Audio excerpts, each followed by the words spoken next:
In a world where independence and individual success, it seems that is valued above everything else, what happens when life challenges in unexpected ways?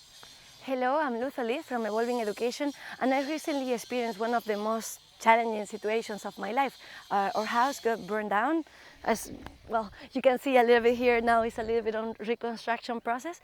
There has been many learnings and many reflections about this situation, but I think one of the main learnings or the things that surprised me the most was the support of the community and the incredible wave of generosity that I have received from my local community and from the community around the world.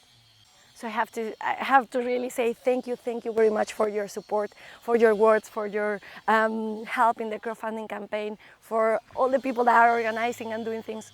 Really, thank you very much. This experience led me to reflect about the self-determination theory and how perhaps we are overlooking a crucial element: generosity.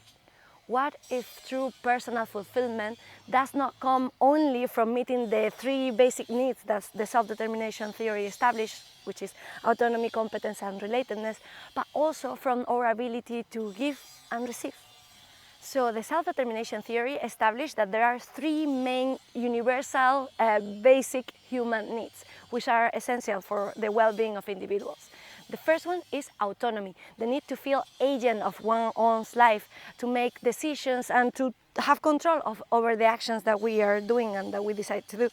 The second one is competence, the need to feel effective and capable of doing whatever we decide, not to overcome challenges and do tasks.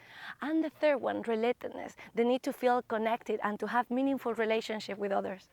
According to the self-determination theory, when these three basic needs are satisfied, individuals experience greater well-being and are more intrinsically motivated to engage in activities that they are interested in or they are congruent with their values.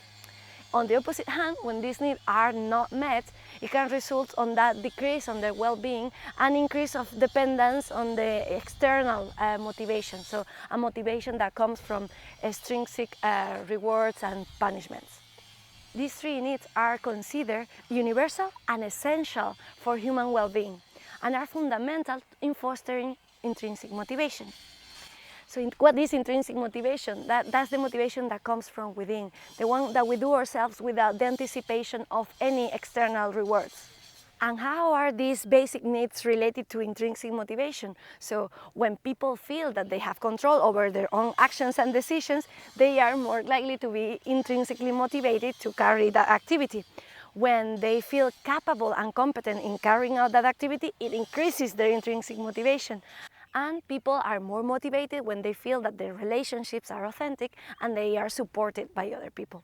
Intrinsic motivation is also associated with positive outcomes such as psychological well-being, creativity, and meaningful learning. So we learn best when we are intrinsically motivated and we decide what we want to learn.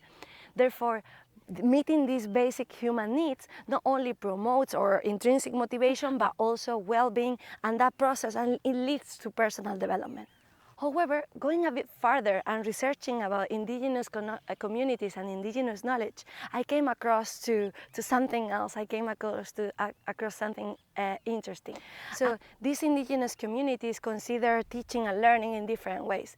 They talk about teaching and learning in the heart.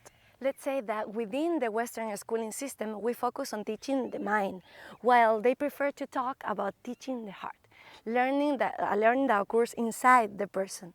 Learning into the heart doesn't come just from listening to someone and receiving passively information, but it comes from actively experience things and life. So the research that have been done in these indigenous communities show that there are 4 types of experiences that create a strong human being and help to learn in the heart. And these experiences are based on 4 basic human needs.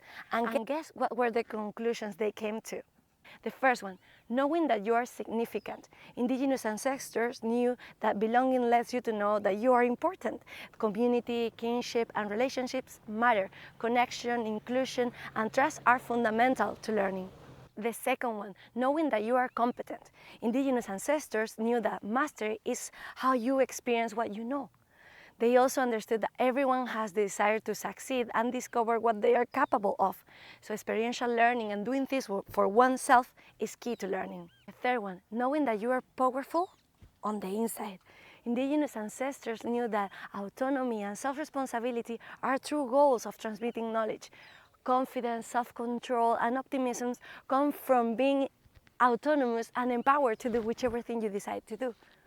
So far it seems very similar to the self-determination theory that we talked before, right? But they include one more thing, knowing that you are a good human being. Indigenous ancestors knew that giving people opportunities to be generous provides meaning and purpose in life. It builds empathy and respect, and it helps individuals to see their own value. So the self-determination theory that we talked before does not explicitly include generosity as a basic human need. But it's also a theory that it originates in the Western context, and it might offer a biased view focused on the individualistic approach typical of Western theories. After what happened and seeing how people have reacted, I dare to challenge the self-determination theory and include generosity as a basic human need. Since everything happened, there has been the whole community, they are helping us all the way they can. They actually are building that wood cabin that is there. There are people that have mobilized, find clothes for us, everything that we needed, and we have a lot of hands there like supporting us. And also this is like the local community, but also all over the world. See, since we have been traveling around and getting to know amazing people, all those people have also mobilized, and it's a massive network of connections that everybody is supporting us in whichever way they can, and that is amazing. So I completely dare to challenge that self-determination theory. Perhaps this is somehow a broader view of human well-being, especially when considering well-being from a more holistic and community perspective. So in many indigenous communities and cultures, generosity and reciprocity are fundamental values that contribute to the well-being of the community and the sense of belonging and in the identity of individuals. It's possible that the self-determination theory, being framed within the Western paradigm, has not considered generosity as a basic human need due to the cultural differences in the understanding of well-being and personal fulfillment. Generosity, understood as the act of giving and sharing selflessly with others, can enrich our lives by strengthening our relationships, fostering gratitude, and promoting a sense of connection and community. Additionally, generosity can help individuals to feel that they are having a positive impact in the world, which can be an important source of satisfaction and purpose in life. So what do you think? Do you believe that generosity is an implicitly relevant aspect for human well-being?